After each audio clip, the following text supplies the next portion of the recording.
All right, here we go. Liberation Day. President Trump is set to roll out a wave of tariffs to advance America First's economic agenda. It's going to rebalance trade.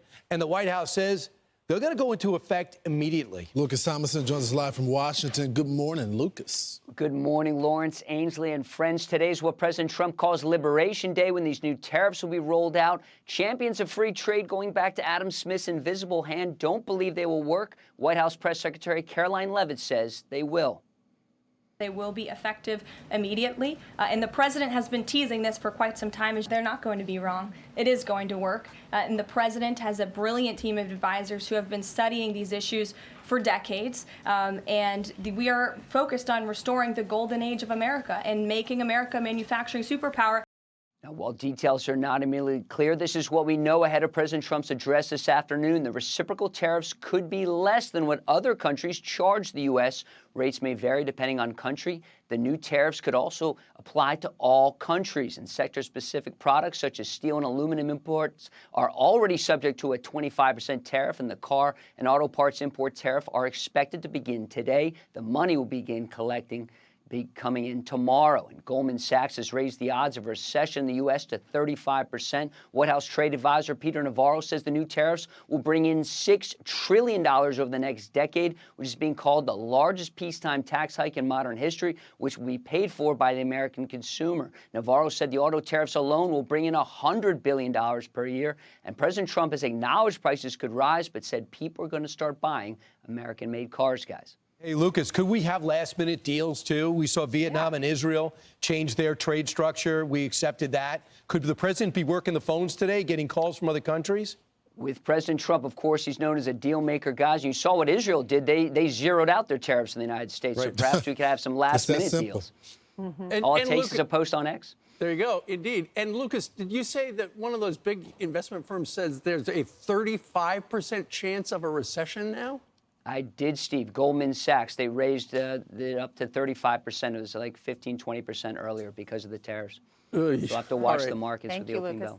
Lots to talk about. Yeah. Lucas, thank you very much. He mentioned we got to watch the markets. Originally, this announcement was supposed to be at 3 o'clock in the afternoon in the Rose Garden. But then they moved it back smartly because whatever is announced is going to impact the markets. What Wall Street hopes is there is some clarity, because right now businesses, they can't plan because they don't know, is it going to be drips, drabs?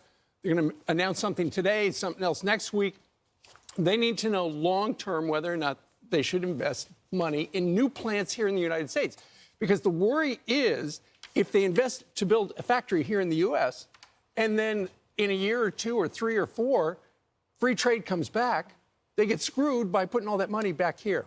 All of this is because Trump wants free and fair trade. He doesn't want America to be taken advantage of, and we have under past administrations. He says not under my watch. You mentioned Vietnam. Vietnam has already cut duties on U.S. imports because of this. They've cut its tariffs in LNG. They cut it down to 2% from 5%.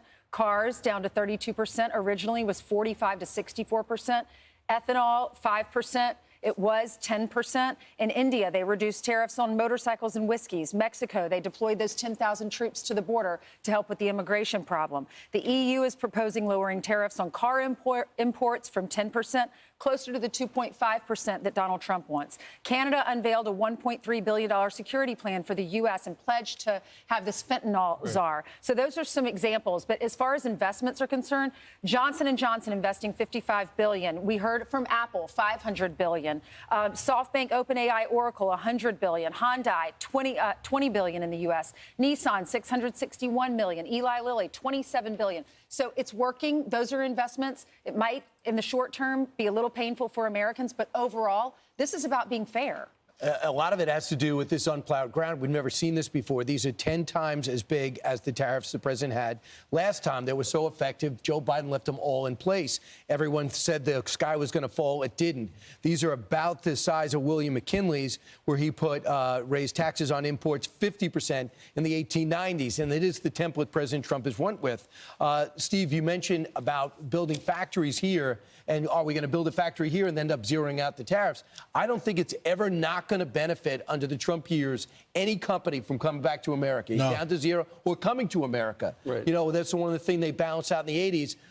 everything was targeted when Donald Trump first came out and said Japan's our problem and cars, we're losing our leadership in cars.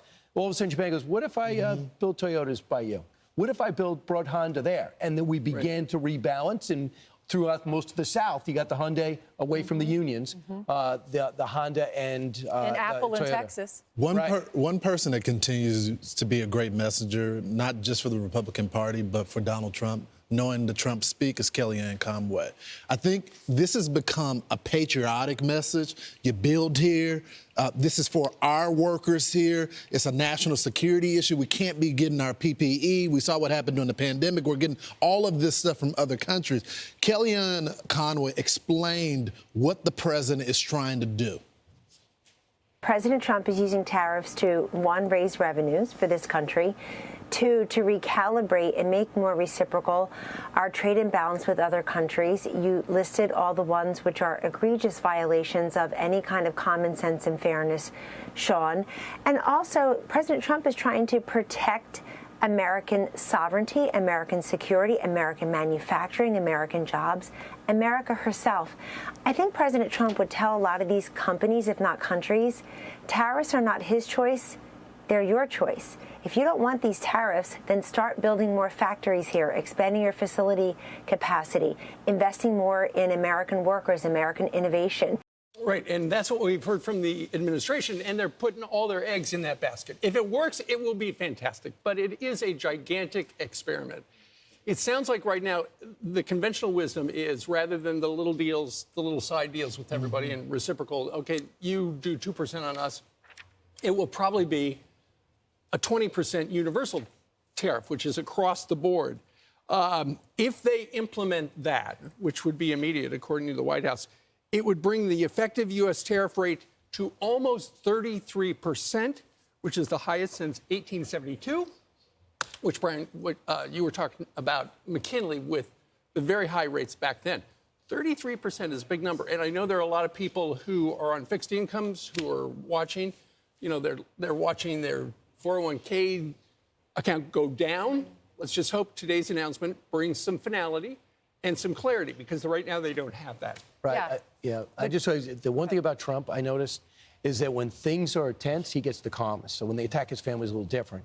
But you'll see ice in the veins through. He really feels as though this has been his vision since the 1990s. This is the World War II structure of trade. He wants to balance it out. And when you take these titanic plates and move them, there's going to be rumbling. People are going to get dislodged. But hopefully, they're going to get appeased, and the foundation will be real strong. Some said, wait for the tax cuts. Wait for them to pass the one big, beautiful bill, then do this. Well, he's doing it the reverse, because it could take to the summer to get that passed. I'm Steve Doocy. I'm Brian Kilmeade. And I'm Ainsley Earhart. And click here to subscribe to the Fox News YouTube page to catch our hottest interviews and most compelling analysis.